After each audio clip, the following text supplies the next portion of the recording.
हमारी संविधान सभा इसी शानदार भवन के सेंट्रल हॉल में बैठा करती थी, जिसके इस गोल गलियारे में 144 स्तंभ हैं। पर क्या आप जानते हैं हमारे संविधान के कितने स्तंभ हैं? कहा जाता है कि भारत का संविधान 3 सुतूनों पर टिका हुआ है। The 3 pillars of our democracy are the legislature, the judiciary and the executive. संसद, न्यायपालिका, कार्यपालिका। वैसे आजकल एक चौथा सुतून भी माना जाता है, मीडिया।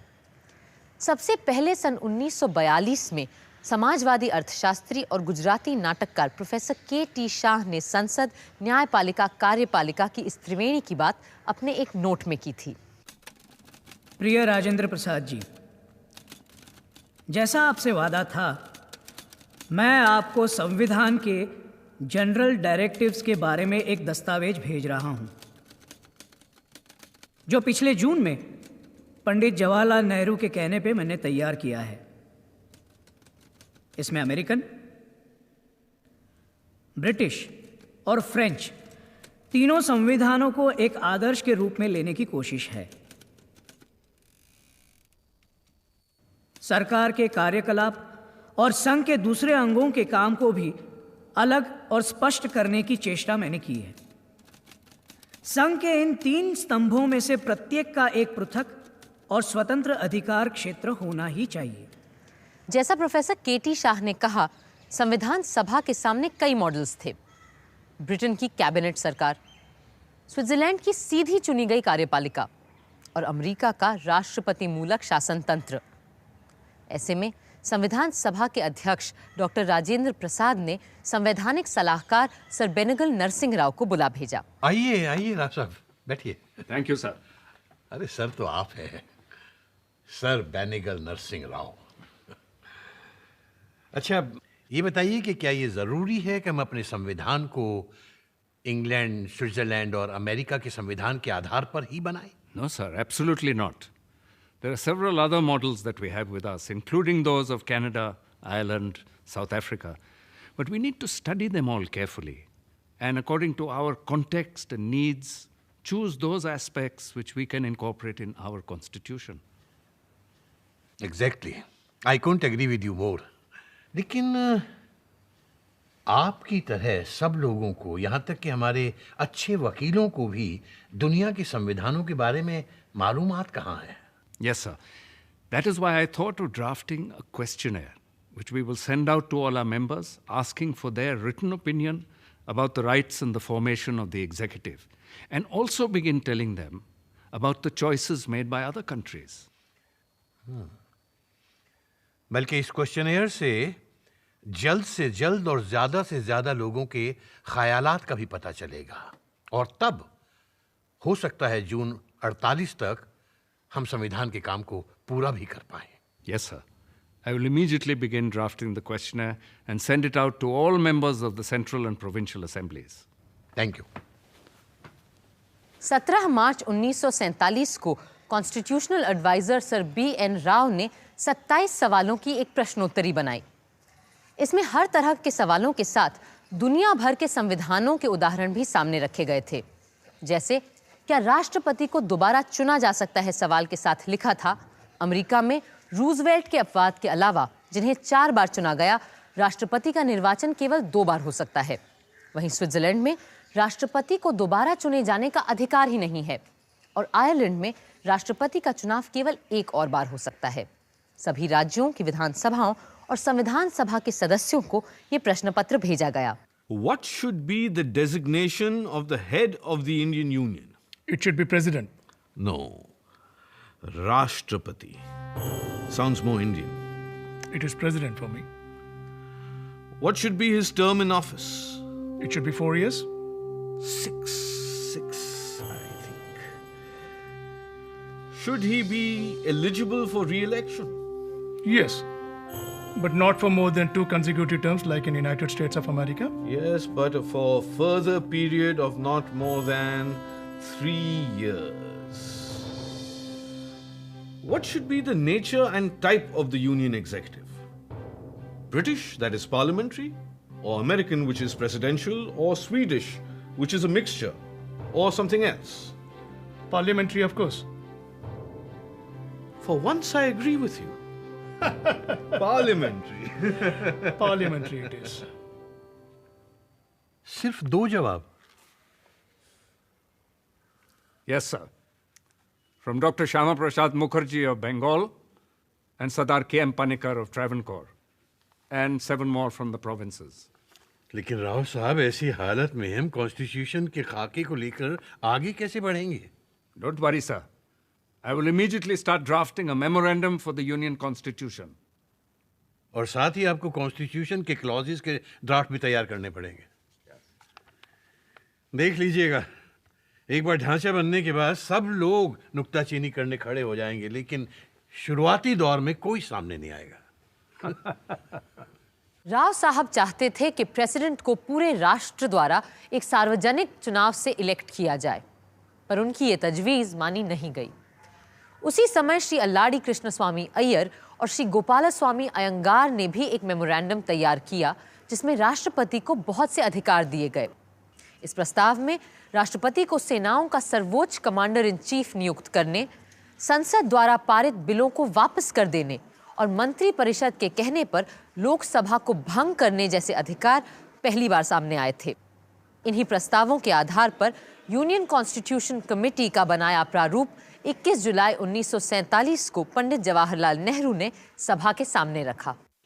पहले क्लॉज का पहला हिस्सा यूं रहेगा, फेडरेशन यानी राज्य संघ का मुखिया होगा प्रेसिडेंट यानी राष्ट्रपति, जिनका चुनाव इस तरीके से होगा कि राष्ट्र संसद के दोनों सभाएं और तमाम इकाइयों और सूबों के लेजिस्लेचर्स के मेंबरान, और जहां की इकाइयों में एक से ज्यादा चेंबर है, वहां सिर्फ लोअर हाउस के सदस्य इलेक्टोरल कॉलेज में भाग लेंगे। इकाइयों में समानता लाने की गर्ज से इकाइयों के लेजिस्लेचर्स के वोटों को उनकी आबादी के हिसाब से ही वजन दिया जाएगा। The votes shall be weighed in the proportion of the population of the units concerned. अब जनाब, एक मुद्दा जिसके बारे में हमें शुरू से ही फैसला करना होगा वो है कि हम किस किस्म और आकार की सरकार चाहते हैं, उसकी बनावट क्या होगी। क्या ऐसी सरकार होगी जिसमें जिम्मेदारी मंत्रिमंडल की होगी, या अमेरिका की तरह जहां सदर की ज्यादा अहमियत होती है और अपने मंत्री वो संसद से नहीं बल्कि खुद अपनी मर्जी से बाहर से नियुक्त करता है। इस मसले पर काफी गौर और बहस के बाद हम इस नतीजे पर पहुंचे हैं कि प्रेसिडेंशियल सिस्टम हमारे लिए उचित नहीं रहेगा। अव्वल इसलिए कि हम मंत्रिमंडल पर जोर देना चाहते हैं, और जहां जिम्मेदारी भी संसद, काबीने और मंत्रियों की होगी, ना कि राष्ट्रपति की। मगर साथ साथ हम ये भी नहीं चाहते हैं कि राष्ट्रपति महज एक सजावट का ओहदा रहे। अब इसके बावजूद हम एडल्ट फ्रेंचाइज के जरिए उनका चुनाव कराएंगे और ऊपर से उन्हें कोई असली जिम्मेदारी भी ना दें, तो बड़ा अजीब सा मामला बनेगा। अलावा इसके कि तमाम वक्त और लागत इस कवायद पर सर्फ होगा। सच पूछिए तो मैं खुद डेमोक्रेटिक तरीके के हक में हूं, मगर कभी कभी ज्यादा डेमोक्रेटिक तरीके गैर जरूरी भी साबित होते हैं। और अगर हम इतने बड़े पैमाने पर चुनाव कराएंगे तो हमारा सारा वक्त इसी में जाया हो जाएगा कि बस हम चुनाव ही चुनाव और उसकी तैयारी करते रहें, और किसी और काम के लिए हमारे पास वक्त ही नहीं बचेगा। पंडित नेहरू ने यह भी कहा कि असल में तो अच्छा होता अगर राष्ट्रपति किसी पार्टी, किसी दल का ना होता, पर शायद व्यावहारिक रूप से यह संभव ना हो पाए। पर इतना आवश्यक है कि चुने जाने के बाद राष्ट्रपति किसी दल विशेष का नहीं बल्कि पूरी निष्पक्षता से सारे देश और संविधान का रखवाला हो जाए। आज भी यही परंपरा जारी है। उधर डॉक्टर राजेंद्र प्रसाद के मन में कुछ शंकाएं अभी भी थीं।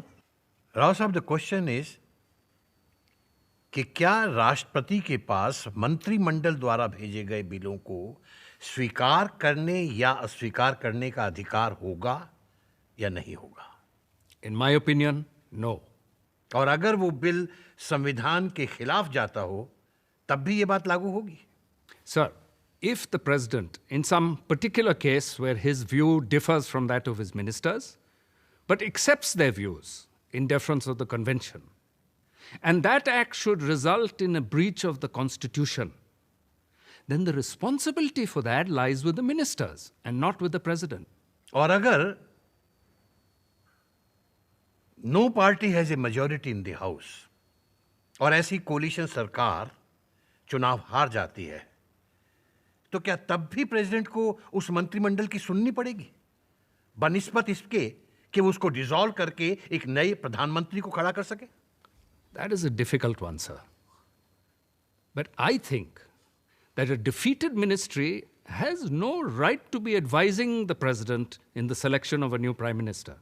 और अगर वो प्रधानमंत्री जो खुद जनता का विश्वास खो चुका है राष्ट्रपति को सदन भंग करने की सलाह नहीं देता, तो क्या राष्ट्रपति उसकी मर्जी के खिलाफ जाकर सदन को भंग कर सकता है? Yes. In such circumstances, the president may select a new prime minister who is able to carry parliament with him. मैं बस यही दुआ करूंगा कि कभी किसी राष्ट्रपति के सामने ऐसी नौबत ना आए कि उसे कभी कोई ऐसा दिन देखना पड़े। मंत्रिमंडल संसद के सदस्यों से चुना जाए या मंत्रियों का चुनाव सीधे जनता द्वारा किया जाए या मंत्रियों को अमेरिका की तरह चुने जाने की जरूरत ही ना हो और वो केवल सरकार के मुखिया की मर्जी पर मंत्री बन सके। इस बात पर एक बार फिर बड़ी बहस शुरू हुई दिसंबर 1948 में। Mister Vice President, I beg to move कि कैबिनेट में 15 मेंबर होने चाहिए जो पार्लियामेंट के दोनों हाउसेस अपने आपस में से चुनेंगे और इन 15 मेंबर में से फिर आपस में प्राइम मिनिस्टर चुनेंगे। दोनों चुनाव प्रोपोर्शनल रिप्रेजेंटेशन के तरीके से होगा जिसमें एक ट्रांसफरेबल वोट हुआ करेगा। मैं ये और कहना चाहूंगा कि जिस तरह की डेमोक्रेसी उस सिस्टम में पाई जाती है जिसे हम पार्लियामेंट्री डेमोक्रेसी कहते हैं, असल में डेमोक्रेसी है ही नहीं। आइंदा की सियासत का मेरा तस्वुर है non party politics. Sir, Switzerland में जब पार्लियामेंट के मेंबर का चुनाव होता है उसके बाद वो कैबिनेट के मिनिस्टर्स का भी आपस में चुनाव करते हैं। वहां एक पार्टी को सरकार बनाकर दूसरी पार्टियों को दबाना या उन्हें सताने का सवाल ही नहीं उठता। क्या आप मुझे ये बता सकते हैं कि स्विट्जरलैंड कोई देश है या कोई शानदार अंतरराष्ट्रीय hotel? You need not answer that question, Mr. Mehboob Ali Beg. The next amendment is in the name of Professor K.T. Shah. Sir, I move कि आर्टिकल 61 के क्लॉज 1 में with the prime minister at the head को हटा देना चाहिए। प्रधानमंत्री को संविधान के दायरे से बाहर रखने का यह कारण नहीं है कि मैं प्रधानमंत्री के पद के ही विरुद्ध हूं। ब्रिटेन के संविधान में आज भी प्रधानमंत्री का कोई स्थान नहीं है और प्रधानमंत्री को जो भी सामाजिक और शासकीय सम्मान और स्थान मिलता है वो इस वजह से कि उसके पास मंत्रिपरिषद का विश्वास है, न कि इसलिए कि संविधान उसे यह हक देता है। क्या मैं प्रोफेसर शाह से यह जान सकता हूं कि हालांकि वो ये कह रहे हैं कि बरतानिया के आइन में वजीर आजम या प्राइम मिनिस्टर का कोई वजूद नहीं है, पर क्या यह हकीकत नहीं है कि बरतानिया के आइन में वजीर आजम का वजूद एक हकीकत है? मैंने ये नहीं कहा कि प्रधानमंत्री के पद को ही निरस्त कर देना चाहिए, ऐसा कुछ भी नहीं है। मेरी मंशा सिर्फ इतनी है कि संविधान में हमें कैबिनेट के सारे मंत्रियों को बराबर का दर्जा देना चाहिए और किसी को भी अधिक महत्व नहीं देना चाहिए। इससे कैबिनेट की जिम्मेदारियों में एक फ्लेक्सिबिलिटी भी बनी रहेगी, जो अभी वहां नहीं है। मुझे यह भी प्रस्ताव रखना है कि जब भी कोई मंत्री और खास करके प्रधानमंत्री बदला जाए तो उसे पूरे संसद के सामने प्रस्तुत किया जाए और उस व्यक्ति पर सदन का विश्वास मत लिया जाए। और यदि कोई यह विश्वास मत प्राप्त करने में असफल रहे तो उसे तुरंत हटाकर उसकी जगह किसी और को नियुक्त किया जाना चाहिए। और अगर पूरे मंत्रिपरिषद को ही सदन का विश्वास ना मिले तो पूरे कैबिनेट को ही निरस्त कर देना चाहिए और उसकी जगह नया मंत्रिमंडल बनाया जाना चाहिए। जाहिर है ऐसे प्रधानमंत्री और कैबिनेट के बारे में संशोधन प्रस्ताव पारित नहीं हो पाए, लेकिन राष्ट्रपति के चुनाव को लेकर बहस बहुत बाद तक जारी रही और सन 1948 के अंत में संविधान सभा में प्रोफेसर केटी शाह ने एक अनुमोदन प्रस्ताव के जरिए फिर से ये मुद्दा उठाया। सर, मेरा अभी भी यही विचार है कि हम बहुत बेहतर व्यवस्था बनाएंगे अगर हम राष्ट्रपति का चुनाव सीधे सीधे सारी वयस्क जनता के वोट से करें, ना कि उस तरह घुमा फिरा के जैसा कि हम करने की सोच रहे हैं। आखिर यह भी तो सोचिए कि आपकी संसद कभी भी भंग हो सकती है, जबकि राष्ट्रपति का चुनाव एक सुनिश्चित अवधि के लिए होगा। इसीलिए मैं इस व्यवस्था की बात कर रहा हूं और आशा है कि आप इसे स्वीकार करेंगे। Sir, the constitution before the House is a parliamentary system where the government is carried on not directly but by the duly elected representatives of the people. And in consonance with that principle, the framers of this constitution have wisely made the presidential election an indirect election and not a direct one as Professor Shah envisages. Sir, the whole question turns upon one issue. That is, who is going to be responsible to the people of the country with regard to the administration? A president coming through the direct vote as such has an independent existence outside the sphere of the parliament. And sometimes, as honorable members may have seen, conflicts do arise between the parliament and the president. Sir, it makes the smooth working of the machinery very difficult. The Union Committee has given due attention to this question, and therefore, the amendment may be rejected. Sir, turning to the amendment of Professor K.T. Shah, the matter in my judgment requires to be considered by the point of view of the size of the electorate. Let me give the House some figures of the total electorate that would be involved if we accepted Professor Shah's amendment. So far as the figures are available, we altogether are 317 million people for the whole territory of India. Assuming that the adult franchise entitled to vote will be about 50% of the whole population, the electorate will consist of 158.5 million, that is 15 crore and 85 lakh voters. Let me give figures involved in the American elections. The total electorate involved subject to correction is 75 million. That is less than half of what we are talking about here. The size of the electorate, therefore, in my judgment, forbids us from adopting adult suffrage in the matter of presidential election. We have provided that the president shall be elected by the members of the legislatures of the states and the two houses of the parliament who themselves are elected by adult suffrage. I therefore oppose the amendment.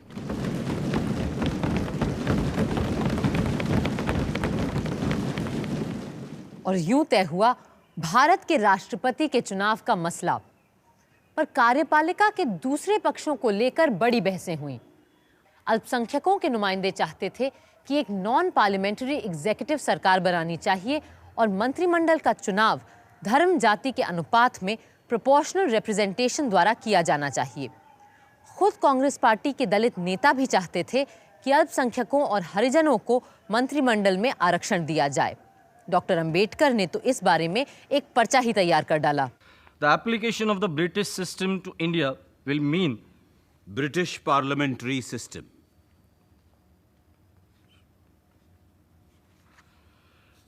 Application of British parliamentary system to India will mean that the cabinet is formed by the majority party. Although in England this would mean a political majority. In India it will be... In India, the majority is a communal majority. No matter what social and political programs it may have, the majority will always retain its character of being a communal majority.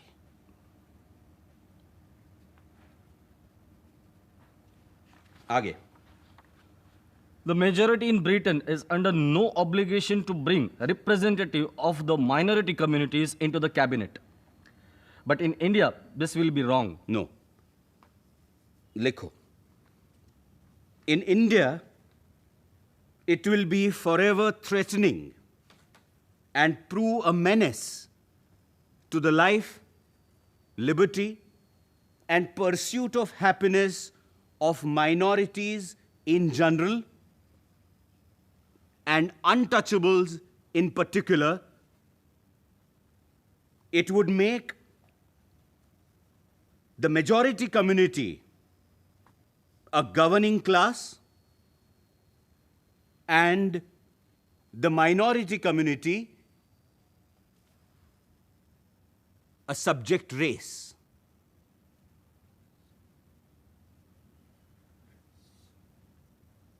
अब इसे print करने के लिए भेज दो।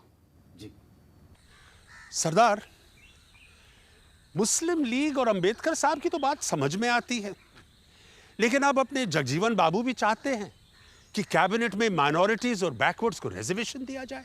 Minority के proportional representation की बात मानी नहीं गई, इसलिए घुमाकर कान पकड़ना चाहते हैं। और क्या? पर उन्हें इस बात पर विश्वास क्यों नहीं होता कि डेमोक्रेसी में खुद लोग ध्यान रखेंगे कि ज़्यादा से ज़्यादा लोगों का साथ और नुमाइंदगी सरकार को मिले। और ड्राफ्टिंग कमेटी ने भी यही कहा है कि जहां तक मुमकिन हो राष्ट्रपति को इस बात पे ध्यान रखना चाहिए कि कैबिनेट में अलग अलग ग्रुप्स और माइनॉरिटीज की नुमाइंदगी होनी चाहिए।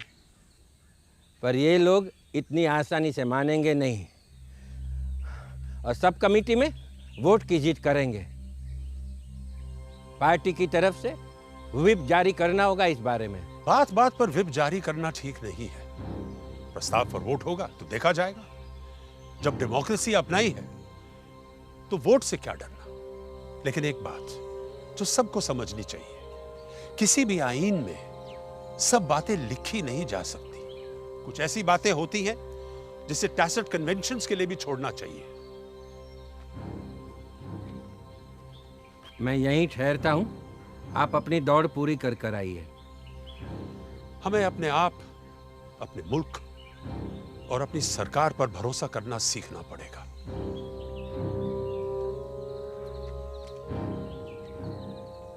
कार्यपालिका में किसी भी प्रकार के आरक्षण के प्रस्ताव को सब कमेटी में 7 के मुकाबले 8 वोटों से खारिज कर दिया गया। धीरे धीरे सभी ने इस व्यवस्था की अच्छाई और सच्चाई को देखा और 4 नवंबर 1948 को सभा में संविधान का ड्राफ्ट रखते हुए खुद डॉक्टर अंबेडकर ने इस व्यवस्था की हिमायत की। A democratic executive must satisfy 2 conditions. 1, it must be a stable executive. And 2, it must be a responsible executive. Unfortunately, it has not been possible so far to devise a system which can ensure both in equal degree. What the draft constitution proposes is the parliamentary system. The draft constitution places a functionary at the head of the Indian Union who is called the President of the Union.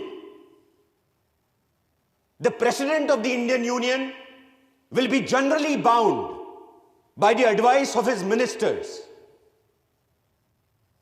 He can do nothing contrary to their advice. The ministers under the Indian Union are members of Parliament. Only members of Parliament can become ministers. अगर हम अपने यहाँ non parliamentary executive को लेकर आएं तो cabinet के लोग निशा खातिर होकर आराम से अपना काम कर सकेंगे, वरना अपने वजूद के लिए अपने हिमायतियों के रहमो करम पर रहना पड़ता है। और इसीलिए पार्लियामेंट्री एग्जीक्यूटिव में सरकार कमजोर पड़ जाती है और वजीरों को अपने फिरके, कौम या जात के हिमायतियों के भरोसे पे कायम रहने पर मजबूर होना पड़ता है।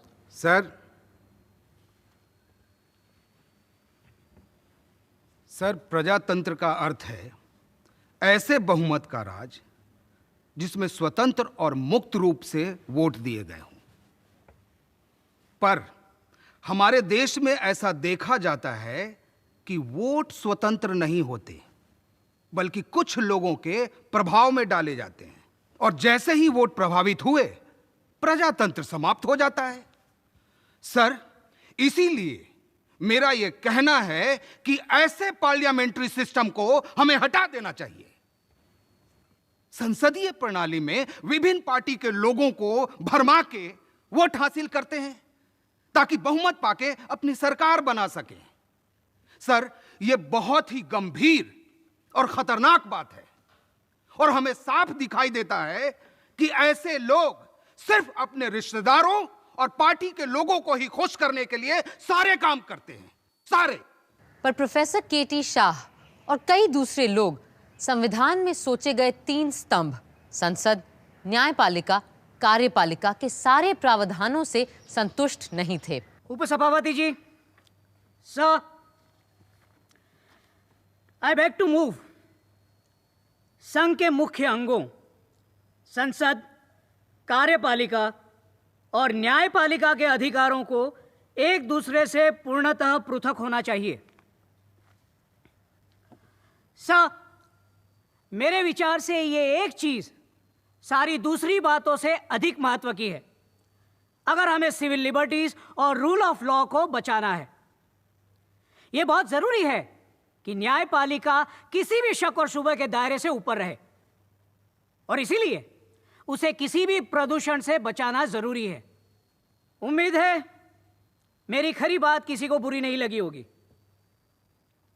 न्यायपालिका को किसी भी राजनीतिक पूर्वाग्रह की छूत से भी बचना होगा और हर राजनीतिक पार्टी में यह बीमारी होती ही है। यही तर्क थोड़ा सा बदलकर संसद और कार्यपालिका पर भी लागू होता है। कार्यपालिका अगर चाहे तो संसद को भ्रष्ट कर सकती है। कार्यपालिका संसद सदस्यों को पोस्ट और मंत्री पद के तोहफे देकर उनके वोट खरीदने की ताकत रखती है। पश्चिम से आई जिस पार्लियामेंट्री व्यवस्था को हम अपनाने जा रहे हैं उसका सबसे बड़ा रोग यही है कि किसी को पद देते समय यह देखा जाता है कि वो वोट कितने ला सकता है, न कि यह कि वो देश और समाज की सेवा कितनी कर सकता है। अभी से आने वाले मंत्रियों पे आरोप मत लगाइए। मुझे पता है कि मेरी आवाज यहां नक्कार खाने में तूती की आवाज की तरह है, पर फिर भी मैं अपनी बात आपके सामने रखूंगा और यही कहूंगा कि हम कोई बहुत स्वस्थ परंपरा नहीं डाल रहे हैं। हम सबके लिए और देश के लिए यही अच्छा रहेगा कि हम एग्जीक्यूटिव, जुडिशरी और लेजिस्लेचर के तिगदे को किसी एक सर्वशक्तिमान कैबिनेट की जकड़ से बाहर रखें। पर दूसरों के ख्याल भी दूसरे थे। Sir, I oppose the new clause. My main reason is that this house is wedded to a parliamentary system of democracy. And this new clause is out of place in such a constitutional structure.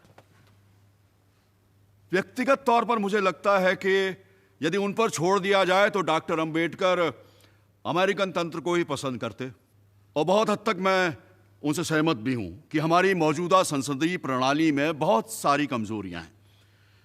हमने कितने ही सूबों में देखा है कि कैसे राजनीतिक पार्टियों के मंत्री 4-4, 5-5 सदस्यों के दलों को घूस देकर खुश रखने की कोशिश करते हैं ताकि उनका बहुमत और उनकी सत्ता बनी रहे। शायद ये हमारी गुलामी है कि हम ब्रिटिश सरकार के तंत्र को अपनाने में ही लगे हुए हैं, उसी कोशिश में लगे हुए हैं।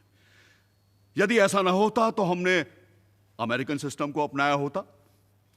वहां जुडिशरी और लेजिस्लेचर और एग्जीक्यूटिव एक दूसरे से बिल्कुल स्वतंत्र हैं।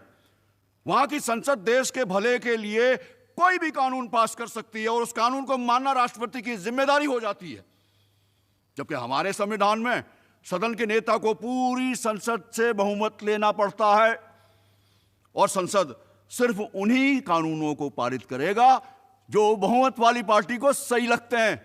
डॉक्टर अंबेडकर तो खुद अमेरिका में पढ़े थे, पर उन्होंने अमेरिकी संविधान की कमजोरियों की तरफ सबकी नजर मोड़ी। There is no dispute whatsoever that the executive should be separated from the judiciary. With regard to the separation of the executive from the legislature, it is true that such a separation does exist in the Constitution of the United States. But if my friend Professor Shah had read some of the recent criticisms of that particular provision of the Constitution of the United States, he would have noticed that many Americans themselves were quite dissatisfied with the rigid separation embodied in the American Constitution between the executive and the legislature.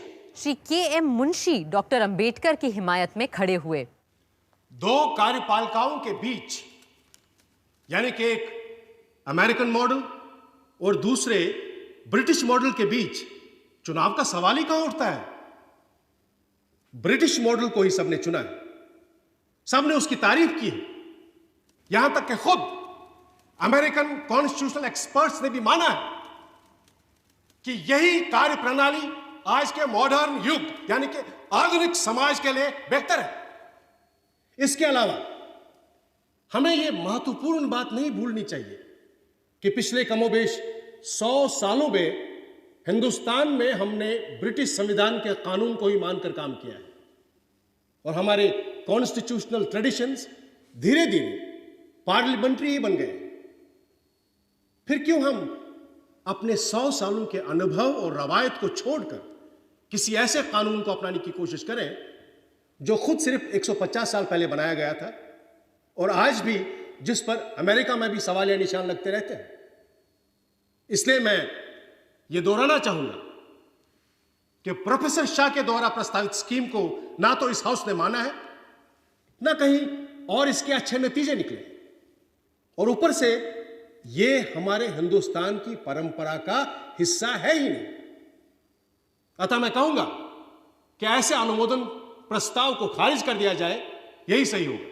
Professor K.T.. Shah के बहुत से और बहुत अच्छे सुझाव थे, जैसे कि हर मंत्री को पढ़ा लिखा होना चाहिए। पर श्री महावीर त्यागी ने तर्क दिया कि अकबर, रंजीत सिंह, शिवाजी में से कोई पढ़ा लिखा तो था नहीं, पर सब बहुत कुशल शासक साबित हुए, तो फिर हमारे मंत्रियों को पढ़ने लिखने की क्या जरूरत है। Professor K.T.. शाह ने यह भी कहा कि हर मंत्री को मंत्रिमंडल में आने से पहले अपनी संपत्ति का ब्यौरा देना चाहिए। पर डॉक्टर अंबेडकर बोले कि फिर तो मंत्रिमंडल छोड़ते समय भी ब्यौरा देना पड़ेगा और ये भी बताना पड़ेगा कि अगर संपत्ति में कोई वृद्धि हुई है तो कैसे हुई है, और ये भी तय करना पड़ेगा कि अगर कुछ गड़बड़ का अंदेशा है तो उस मंत्री को क्या सज़ा देनी चाहिए। उस समय तो ये प्रस्ताव नामंजूर हो गया, पर आज लगता है कि अगर कोई ऐसा प्रावधान होता तो शायद अच्छा होता। पर बात सिर्फ कार्यपालिका की ही नहीं थी। संसद के स्वरूप, अधिकारों, कर्तव्यों, कार्यकाल और नाम तक को लेकर खूब चर्चा हुई। So, I beg to move that the legislative power of the Federation shall be vested in the Parliament of the Federation, which shall consist of the President and the National Assembly, comprising two houses, the Council of States and the House of the People. It seems, sir, that it is unnecessary to have this expression, National Assembly, coming between the Parliament and the two houses. It is therefore desirable to omit National Assembly. Sir, मेरा amendment है कि parliament of the federation के लिए हमें Congress of the federation का नाम तय करना चाहिए। सर, जो आज़ादी हमने पाई है वो हमें भारतीय राष्ट्रीय कांग्रेस के परचम तले ही मिली है और कांग्रेस का नाम हमारे संविधान में भविष्य के लिए अमर हो जाना चाहिए। कुछ अरसे के बाद बेगम साहिबा एजाज रसूल ने भी यही बात सभा के सामने रखी। जनाब सदर साहब, आई बेग टू मूव कि लेजिस्लेचर ऑफ द यूनियन का नाम हमें इंडियन नेशनल कांग्रेस रखना चाहिए और इसमें एक प्रेसिडेंट हो और 2 सदन हो जिनके नाम हो the council of states and the house of the people. सूबों की सभा और जनसभा। ये प्रस्ताव रखने वाले सारे सदस्य गैर कांग्रेसी थे, किंतु कांग्रेस के श्री अनंत सयनम अयंगार ने बड़े पते की बात की। Sir, it is the Congress which fought for the freedom of this country. Therefore, these friends, though they are not participants of this organization, nevertheless recommend that it should be associated with the name of the Parliament of the Union.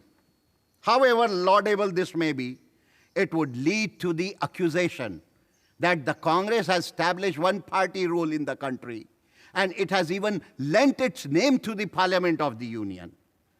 Sir, if accepted, this may prove to be the death knell of the Congress. It would no longer be able to function as a political party which can fight reactionary parties. These parties which are raising their heads today and are mostly based on caste, community and religion. यूं संसद के 2 सदनों के नाम रखे गए, राज्यसभा यानी council of states और लोकसभा यानी हाउस ऑफ पीपल। इन सदनों की मियाद को लेकर भी कई मत थे।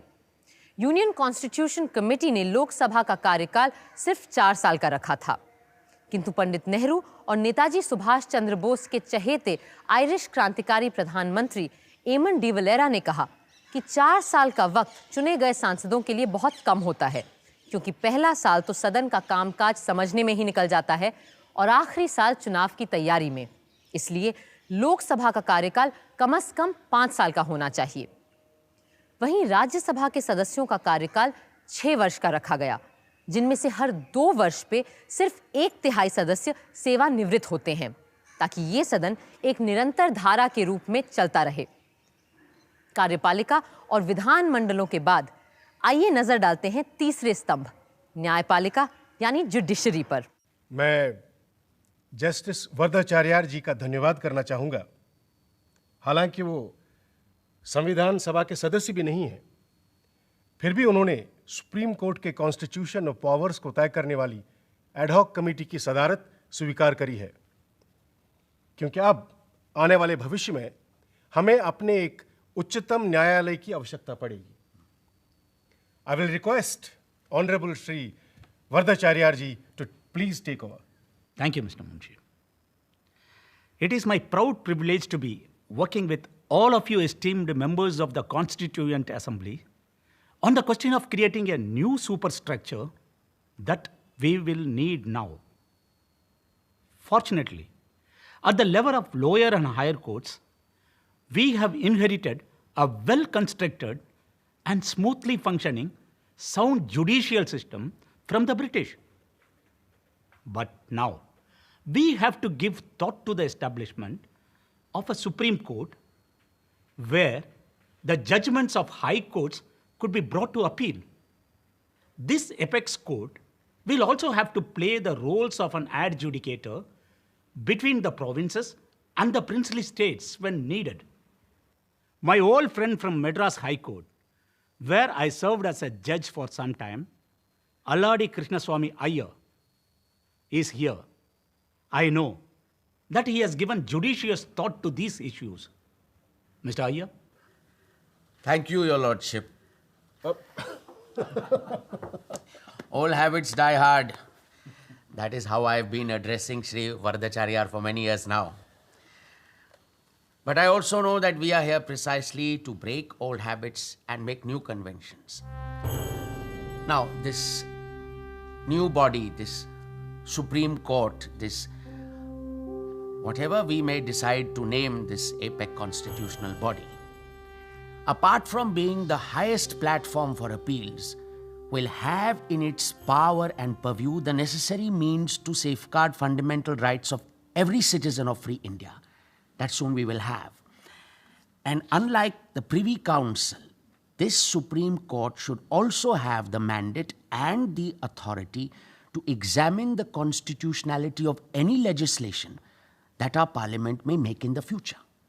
सुप्रीम कोर्ट न सिर्फ हमारे संविधान का रखवाला और खैरखा होगा, बल्कि वो हर भारतीय को वो समान अधिकार भी प्रदान करेगा जिसके लिए सदियों से अंग्रेजों की अधीनता और रजवाड़ों की गुलामी में हम तरसते रहे। हमारा उच्चतम न्यायालय उस सामाजिक क्रांति का वो धारदार हथियार भी होगा जो पुरानी बेड़ियों को काटकर हमें मुक्त करेगा। And yet, this Supreme Court must not busy itself only with the rights debate. It must not concern itself only with the life and liberty of the individual, but include within its scope criminal appeals, civil cases, and financial matters as well. Only then will it become our Supreme Court in the real sense of the term. यूं नींव पड़ी एक नई न्यायपालिका की, पर जहां तक संसद और न्यायपालिका के बीच के अंतर संबंधों का सवाल था और दोनों में से कौन छोटा कौन बड़ा का प्रश्न था, 13 दिसंबर 1948 को एक बड़े पते की बात की डॉक्टर B.R. अम्बेडकर ने। Now to the question of the relationship between the legislature and the judiciary. In a federal constitution, it is always open to the judiciary to decide whether any particular law passed by the legislature is ultra-virus or intra-virus. In other words, the judiciary would be endowed with the authority to question the law, not merely on the ground whether it was in excess of the legislature's authority, but also on the ground that whether the law was a proper law. It may be a perfectly good law, but if it violates the fundamental principles, the judiciary would have the power of declaring it invalid. For myself, I cannot omit the possibility of a legislature packed by party men making laws which may abrogate and violate the fundamental rights affecting the life and liberty of an individual. At the same time, I do not see how 5 or 6 gentlemen sitting in the Supreme Court examining laws made by the legislature by dint of their own individual bias and prejudice be trusted to determine which law is good and which is bad. It is a case where a man has to choose between the devil and the deep sea. I therefore would leave it to the House to decide either way it likes. संविधान सभा ने तय पाया कि संसद और न्यायपालिका दोनों ही लोकतंत्र के लिए बराबर महत्व के हैं और इसीलिए जुडिशरी की आज़ादी को ध्यान में रखते हुए उच्चतम न्यायालय और उच्च न्यायालय के जजों की नियुक्ति में मंत्रिमंडल का कोई हाथ नहीं होगा। ये जिम्मेदारी सीधे राष्ट्रपति की होगी, जो चीफ जस्टिस के सुझाए नामों को इन अदालतों में नियुक्त करेंगे। इसी बात को एक बार फिर 24 मई 1949 को श्री बी पोकर साहब बहादुर ने सभा के सामने साफ-साफ रखा। I submit, sir, the views expressed by the Federal Court and the Chief Justice of the various high courts assembled in conference are entitled to the highest weight before this assembly. It is of the highest importance that the judges of the Supreme Court should not be made to feel that their existence or their appointment is dependent upon political considerations or on the will of any political party. Therefore, it is essential that there should be sufficient safeguards against political influence being brought to bear on such appointments. Therefore, I submit, sir, that it is of the highest importance that the President must not only consult the Chief Justice of India, but also obtain his concurrence on the appointment of his colleagues, the judges of the Supreme Court. It cannot be denied that the judiciary should be above all political parties and above all political consideration. इन सारे नियमों के बन जाने और न्यायपालिका का स्वरूप तय हो जाने के बाद विद्वान वकील और संविधान सभा के सबसे सक्रिय सदस्यों में से एक श्री अल्लाडी कृष्णस्वामी अय्यर ने संविधान सभा को संबोधित किया। अरे बैठिए बैठिए, आप बैठकर ही बोलिए। The Constitution has accorded the proper place to the judiciary as it should be in a written and especially in a federal constitution.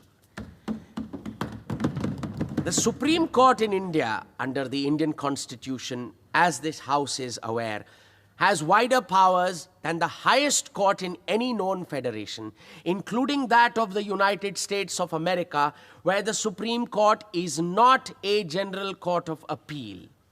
It is the ultimate arbiter in all matters involving the interpretation of the Constitution. While there can be no two opinions on the need for maintenance of judicial independence, both for safeguarding of individual liberty and the proper working of the Constitution, it is also necessary to keep in view one important principle. The doctrine of independence is not to be raised to the level of a dogma so as to enable the judiciary to function as a kind of super legislature or super executive.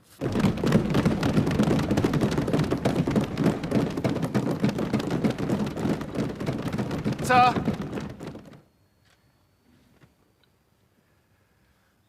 my friend, Mr. Aladi Krishnaswamy Iyer pointed out, and rightly so, that the judiciary should not place itself as an imperium in imperio. Of course, there is always that danger also. When people talk of separation of power, this separation of power may be made in such a way that the judiciary may be invested with immense power, that it might eventually lead to the breakdown of the government of the day, which I believe is not the case in our constitution. Doctor Ambedkar का सपना था कि एक ऐसी समग्र न्यायपालिका बने जो दीवानी, फौजदारी और संवैधानिक हर तरह के मुकदमे में सबको कानूनी उपचार और न्याय दे सके और इस तरह देश की एकता को कायम रखने का काम कर सके। आज वो सपना एक हकीकत है। कुल मिला के विधानमंडल, न्यायपालिका, कार्यपालिका की इस त्रिवेणी ने एक ऐसा बेजोड़ अटूट जाल बुना, सीमलेस वेब, जो हमारे दुनिया के सबसे बड़े लोकतंत्र को संभालने, बांधने और पालने का काम कर रहा है।